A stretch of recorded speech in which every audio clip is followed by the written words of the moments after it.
Bana nam, basi movie yetu inaanza katika uwanja wa vita ambako basi mfalme ameagiza watu wake waende kumtafuta Lady Morgana, kwa sababu tulipokuwa tumeishia ni kwamba Lady Morgana alikuwa amechukuliwa katika ufalme wa Camelot mpaka kwa hivi sasa ni kizaza.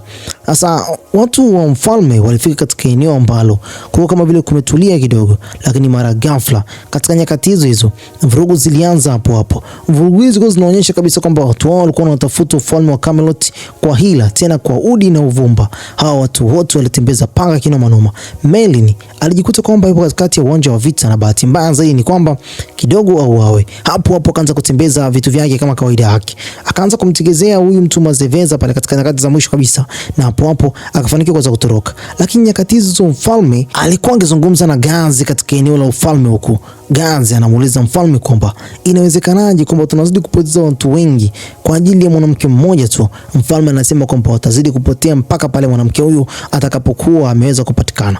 Mfalme anampenda Lady Morgana kinoma noma. Huku Merlin sasa mtanangi ukaona mzidi, sasa akutana mtu mwingine tena ambaye mtu huyo anapiga shoka kinoma noma. Nyakati hizo akapiga tena kimbola kingine, hapo akafanikiwa kuangusha mti mmoja mkubwa kabisa. Huyo mtu ukamdondokea yule mtu. Sasa huku naye Arthur alikuwa anazidi kutembeza mkono kinoma noma. Nyakati hizo zibaki kidogo afia katika uwanja wa vita. Merlin aliinua mkuki ambao mkuki huu ulimsaidia Arthur kuweza kufanikiwa katika lile eneo. Na hapo Arthur akamkuta Merlin amelala katika eneo la chini ya ardhi, akijua kwamba Merlin hajafanya kazi aina yote. Akamdharau kabisa. Sasa baada ya mtanange mzito wakaanza kusikia kwamba kuna mtu alikuwa anatembea katika eneo ambalo kulikuwa na mawingu mazito sana, na hapo alijitokeza mwanamke mmoja. Kisha Arthur alishuhudia kuweza kumuona pale Lady Morgana. Morgana alipoona pale Arthur pamoja na Merlin alifurahi sana. Alipelekwa mpaka katika eneo la Camelot. Gazi akamtazama na kisha akaruhusu mwanamke huyu pale aweze kupata pumziko kidogo. Mfalme alikuwa anazidi kumuulizia mwanamke huyu kwamba anaendelea vipi. Gazi akasema kwamba mwache mwanamke huyu apumzike mpaka kesho.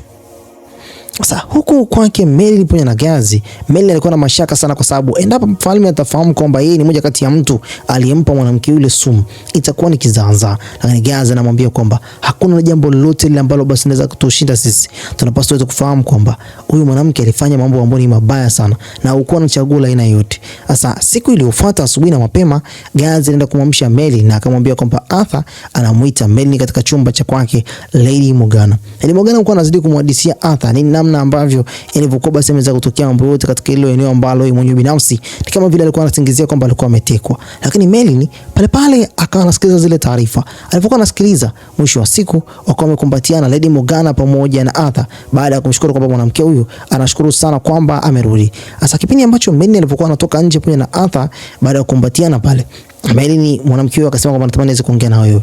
Lady Morgana anamwambia Merlin kwamba nakumbuka kwamba ulitamani kuweza kuiwekea sumu ili uniue, lakini bado nipo hai. Lakini ninaelewa kwamba nini ambacho umekifanya. Kuna nguvu iliyokuwa basi na ni control ndani yangu ndio ilinifanya mimi mwenyewe binafsi niweze kujikuta kwamba nipo katika ile hali. Basi mwamba huyu pale akajisikia kabisa kwamba yupo katika hali ambayo kama vile anazidi kusamehewa yale yote aliyokuwa ameyatenda. Morgana akamruhusu Merlin na kumwambia kwamba kwa hivi sasa nimebadilika, naamini kwamba kila kitu kipo sawa ndani ya Camelot. Mwanamke yule alikuwa analia kabisa. Siku iliyofuata mambo yalikuwa mazuri. Merlin alikuwa na furaha, alikuwa anatekeleza majukumu yake kama kawaida. Arthur alikuwa anadhani kwamba Merlin bado yupo katika kipindi kizuri tu cha maisha yake. Sasa kwa upande mwingine huku hivi mfalme pamoja na Lady Morgana asubuhi na mapema walikutana tena katika siku hii ya leo. Walikumbatiana kabisa. Basi huyu mwanamke akawa anamfuta mfalme yale machozi yake. Na kati ambazo mfalme alifuta yale machozi, mfalme hakujua kwamba haya machozi yanaenda kutumika katika hali ambayo si ya kawaida. Mwanamke huyu alishukuru sana kwamba mfalme alipambana kwa hila pamoja na udi na uvumba kuhakikisha kwamba mtu huyu anarudi katika ufalme wa Camelot, yani yeye mwenyewe. Alimshukuru na kisha akawa anatoka nje. Nyakati ambazo basi alipokuwa anatoka nje, uso wake ulikuwa unaonyesha kabisa kwamba huyu mwanamke alikuwa na jambo lake la siri. Usiku akaanza kutoka nje tena kwa siri ndani ya Camelot. Akaenda kukutana na mwanamke anaitwa Mungusi katikati ya mapango. Huko sasa Mungusi akamuuliza Lady Morgana, "Je, kuna mtu yote ambaye amekushtukia katika ufalme wa Camelot?" Morgana akasema kwamba hakuna mtu yote. "Je, vipi kuhusiana na Merlin?" Akasema kwamba hata Merlin mwenyewe binafsi hajafahamu ile jambo. Basi akachukua machozi ya kwake mfalme aliyokuwa basi katika kile kitambaa na kisha akaweka katika maji ambayo maji yalikuwa mazito sana. Pale pale wakachukua mzizi mwingine ambao mzizi huu ulikuwa mkubwa kama vile tangawizi, na kisha Mugusi akauingiza ndani ya yale maji, na hichi kilikuwa chungu kikubwa kabisa, na hapo hapo sauti nzito iliweza kusikika. Basi Mugusi akaanza kunong'ona maneno ambayo si ya kawaida. Maneno haya yalikuwa basi maneno ya kichawi. Lengo lake lilikuwa ni moja tu, kumpoteza mfalme wa Camelot aweze kuchanganyikiwa kabisa katika ufalme wake, na mwisho wa siku waweze kuchukua ule ufalme. Basi ule mzizi ukaenda kwa chini ya kitanda cha wake mfalme. Siku iliyofuata, bila ya mfalme kutambua lile jambo, basi mfalme alikuwa na furaha na alikuwa anatamani sana kwenda kukutana na mwanamke huyo anaitwa Lady Morgana kwa mara nyingine tena, lakini pia akamwambia Gazi, naomba muandae mwanamke huyo aje katika festival, yani angalau basi kuna sherehe ambayo wenyewe binafsi wanazifanya katika nyakati ambazo mtu anapokuwa ameweza kupata majanga mbalimbali, basi na wenyewe pia wanakutana naye. Katika mazoezi huko Arthur alikuwa na furaha, Merlin naye alikuwa na furaha vile vile. Arthur alikuwa anamtania Merlin mara kwa mara, lakini nyakati hizo kipindi ambacho Arthur alivyokuwa basi anapambana, Merlin basi aliamua kucheza mchezo ambao sio kawaida. Alimnyang'anya Arthur upanga wake, na kisha watu walikuwa wanapambana naye wakampiga pale chuma katika tumbo lake. Arthur akaaibika. Nyakati za usiku, kipindi ambacho basi mfalme alivyokuwa anawashukuru watu wake pamoja na askari wake katika eneo lile pale, walionyesha kwamba yeye mwenyewe binafsi alikuwa amefurahia ile kitendo mwanamke huyo kurudi tena katika upande wa Camelot, lakini hakujua kwamba huyu mwanamke alikuwa na hila mbaya sana. Yani kwa kifupi ni kwamba alikuwa amejichanganya. Mfalme akasema kwamba anatamani kutoka nje angalau basi aende kupata upepo kidogo. Sasa akatoka nje, akawa basi anamuona mtu kama vile Arthur, na kisha akaanza kutembea. Akasikia sauti ya mtu aliyekuwa anamuita chini ya kisima. Nyakati hizo mtu alikuwa mama yake mzazi Arthur. Huyu mwanamke alikuwa anapiga makelele kinoma noma. Mfalme akaanza kupiga ukunga, uwiza kutosha. Pale pale askari wakafika na kisha wakamchukua kumpeleka katika chumba chake. Morgana naye alikuwa katika lile eneo akiwa jaribu kuweza kuuliza kwamba je, mtu huyu atakuwa sawa. Sasa Merlin pamoja na Gazi wakatoka pale, wakaanza kujiuliza maswali, je, mtu huyu atakuwa sawa. Lakini nyakati hizo naye Arthur alitamani kuweza kufahamu ukweli, je, baba yake mzazi atakuwa sawa au la. Sasa Gazi kwa nafasi nyingine tena akamwambia Arthur, mpaka pale nitakapoweza basi kufahamu ukweli kuhusiana na mtu huyu, je, ana changamoto gani, nami basi ndo nitakupa majibu. Huko sasa kwake Mugusi pamoja na Lady Morgana walikuwa wanafurahia namna ambavyo mambo yalivyokuwa yanazidi kusonga mbele. Sasa walikuwa na mpango mmoja kwenda katika ufalme wa Sindred, huko waende basi kuongea nao ili watu wao waende kuvamia ufalme wa Camelot. Sasa Mugusi alichukua tena ule mzizi kwa mara nyingine tena, akaweka tena katika yale maji mazito kama vile matope, huku mwanamke huyu anaitwa Lady Morgana akiwa anafurahia sana. Kisha nyakati za usiku akawa basi anarudi taratibu ndani ya ufalme wa Camelot. Kipindi ambacho basi anarudi alikuwa anakwepa askari. Mara ghafla akutana na askari mmoja alikuwa anazunguka katika lile eneo. Akamwambia Morgana, una shida gani? Mkono wake mmoja ulikuwa kama vile unaangusha vitu kama vile maji yaliokuwa basi kana rangi kama vile damu.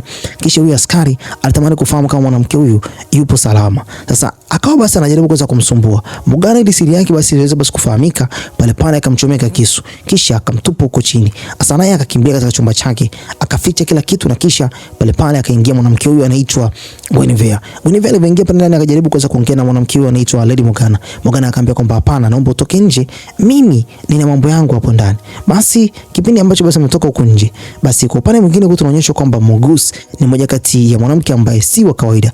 Alifika katika ufalme wa Sindred, akaongea na kiongozi wao, akamuomba dhahiri kabisa waende kuvamia ufalme wa Camelot kwa sababu ilikuwa ni agano lao la muda mrefu sana. Sasa huko kwa upande mwingine tena, naye mfalme alikuwa kama vile amechanganyikiwa katika siku ya leo. Alikuwa katika kikao ambacho kikao hichi Arthur alikuwa mbele yake na alikuwa basi anaongea na mfalme, lakini mfalme alikuwa kama vile amechanganyikiwa. Nyakati hizo alikuwa anamuona mtoto mdogo alikuwa nyuma ya Arthur, na mtoto huyu hakuna mtu mwingine yoyote yule alikuwa anaweza kumuona.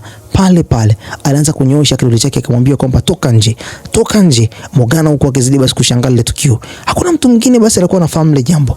Hata alivyojaribu kuweza kumtopisha baba yake, pale pale mzee alikuwa mkali kinoma noma. Alitamani kwenda kumpiga vibao huyo mtoto. Sasa kipindi ambacho basi watu walikuwa wanashangaa ile tukio ambalo basi ilikuwa inatokea pale, wakatoka naye nje. Sasa ile siri akaenda kuongea Gazi pamoja na Merlin. Pale pale Gazi akaanza kumwambia Merlin ukweli kwamba miaka iliyokuwa imepita, kipindi ambacho Arthur alipokuwa basi anaua wachawi wengi ndani ya ufalme wa Camelot, basi mfalme Uther pia aliweza kumuua watoto kadhaa ambao watoto hawa kwa hivyo sasa tunaamini kwamba inawezekana kwamba ndio hawa wanaomsumbua katika kichwa chake. Basi zile taarifa zilimpiga Merlin usoni mwake, na Merlin alianza kujiuliza inawezekanaje, na je, nani ambaye basi amewatuma wa watoto? Maswali ya kujiuliza yalikuwa mengi sana. Sasa kwa upande mwingine tena huko nje, askari wa Camelot pamoja na Gazi walimkuta mtu mmoja ambaye mtu huyu alikuwa kama vile mpata majeraha. Basi zile taarifa alienda kupewa Arthur, na Arthur baada ya kupewa zile taarifa, basi alianza kushangaa kwamba inawezekanaje kwamba mtu huyu alipigwa kisu bila wao wenyewe binafsi kufahamu. Sasa unaona kisu kimoja ambacho kisu hichi kilikuwa ni cha watu ambao wanatumia uchawi. Kwa hiyo Morgana alipewa kisu kile na watu ambao wanatumia uchawi, na inaaminika kwamba ni kabila la watu wa zamani sana ambao watu hao walikuwa wanatumia visu vya namna hii. Basi Arthur alitoa amri kwamba ufanye juu chini uweze kufanya utafiti wao uweze kutimia. Acha katika chumba cha kwake Gazi ndipo mtu yule aliyekuwa mpata majeraha alipokuwa amehifadhiwa, yule askari, na alimuona Lady Morgana. Basi Morgana kwa kuwa basi aliamini kwamba mtu huyu akipona wanawezekana basi wakafahamu siri yake. Basi aliingia katika chumba cha kwake Gazi na kisha akafanya kitu ambacho si cha kawaida. Akachukua sumu moja ambayo sumu hii ni Gazi alikuwa ameweza kuitengeneza, na kisha akampa mtu yule. Kipindi ambacho Melin pamoja na Gazi walipokuwa narudi, Morgana naye alikuwa tayari ameshatekeleza jambo lake, naye akasepa. Melin na Gazi walipoingia pale ndani walikuta mtu yule tayari amekufa. Gazi akaanza kushangaa kwamba mtu yule alikuwa anapona. Sasa hivi inawezekanaje kwamba amekufa? Wakaanza kujiuliza inawezekanaje? Katika chumba cha kwake mfalme alikuwa basi anazidi kupata hali ambayo si ya kawaida, ndoto za hapa na pale. Melin kipindi ambacho basi anamshangaa sana mfalme, alishangaa kwamba kuna maji yaliyokuwa basi yanajitikisa chini ya eneo lile pale, na kisha akaanza kuchungulia kwamba yale maji yaliokuwa yanguka pale chini ni maji namna gani. Mbona kama vile ni oil sio oil, yani kama vile uji sio uji. Kisha alipokuwa anainama hivi chini akashangaa kwamba kuna mtu alikuwa anaingia pale ndani. Huyu si mtu mwingine, alikuwa ni Morgana. Morgana akainama pale chini akachukua ule mzizi na kisha akasepa bila kutazama kwamba chini ya kile kitanda alikuwa Melin. Sasa Melin akawa amesha suspect kwamba kuna mtu aliyekuwa basi anatumia uchawi. Akaanza kumfuatilia Morgana nyuma yake. Morgana anatembea, Melin anamfuatilia. Morgana anakula kona hii, Melin anamfuatilia. Katika nyakati moja ambazo basi Morgana alianza kuhisi kwamba kuna mtu anamfuatilia, alistop na kisha akageuka nyuma. Melin alijificha, akamfuatilia Morgana mpaka katikati ya mapango huko porini kabisa. Na kisha huko sasa alikutana na kitu cha ajabu. Huyu si mtu mwingine bali alikuwa ni Mungus, ndugu yake wa damu. Mungus alikuwa amepanga naye hila ambayo hila hii ni kuangusha ufalme wa Camelot. Basi Mungus alimkaribisha pale dada yake kisha akamwambia kwamba mfalme katika upande wa Camelot ndio muda wake umekwisha, anakwenda kufa, na hii ni ahadi yangu mimi na wewe, ufalme huu lazima uende kuteketea. Sasa hata nyakati ambazo Mungus pamoja na Lady Morgana walipokuwa wanazungumza, Melin naye alikuwa anajaribu kuweza kusogea taratibu aweze kusikiliza maneno yao namna ambavyo basi walivyokuwa wanazungumza.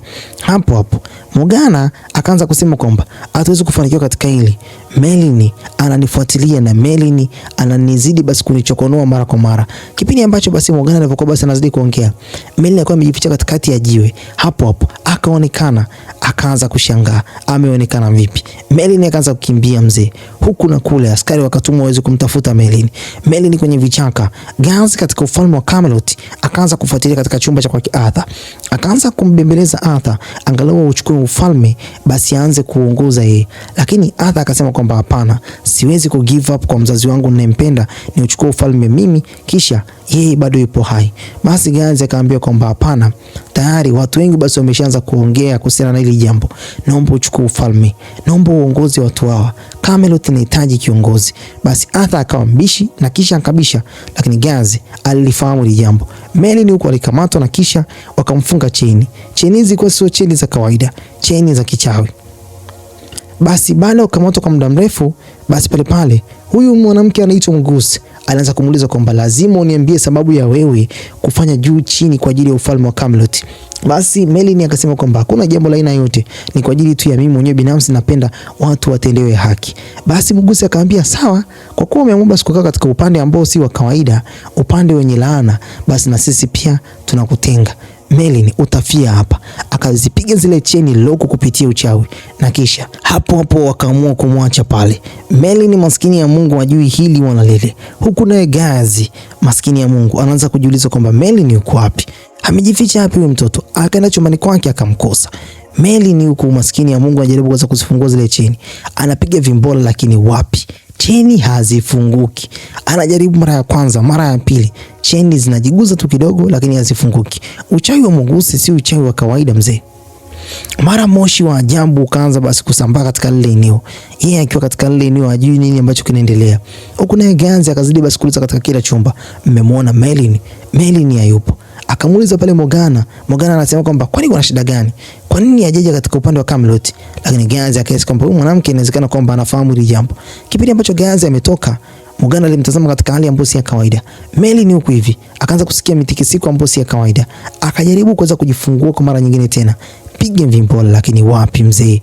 Hawa basi wakaanza kujitokeza pale viumbe ambao si wa kawaida. Walijitokeza kama vile scorpion wa ajabu kinoma noma. Walikuwa na miili mikubwa kuliko kawaida. Na kisha kwa upande mwingine kutuonyesha kwamba Arthur alikuwa pamoja na baba yake mzazi. Anajaribu kuweza kujiuliza nini ambacho atakifanya.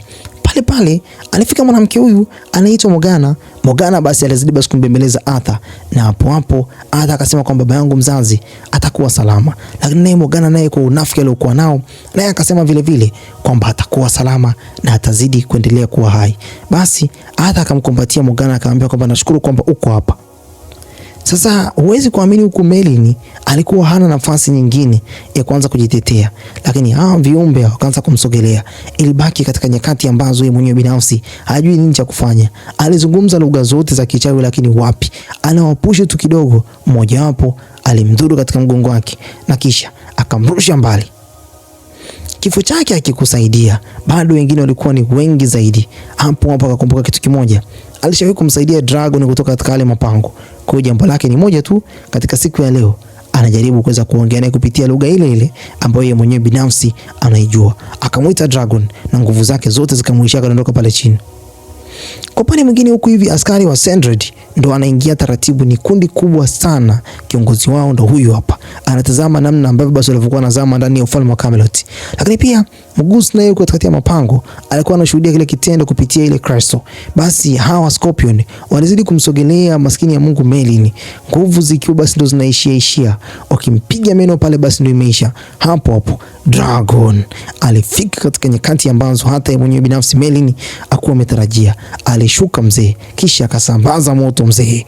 Akamwaga moto raundi ya kwanza, akamwaga moto raundi ya pili, na kisha katika nyakati hizo Merlin alishangaa kwamba tu amebebwa chap, na kisha akawa juu ya Dragon. Sasa bana, mimi nafikiri kwamba sijui nini ambacho kitafuata katika upande wa Camelot. Je, Camelot ndio itaenda kuteketea au Camelot ndio inaenda kuwa mwisho wake? Mimi ni yule Melek. Dondosha comment yako hapo chini uniambie umeonaje kazi. Bye bye for now.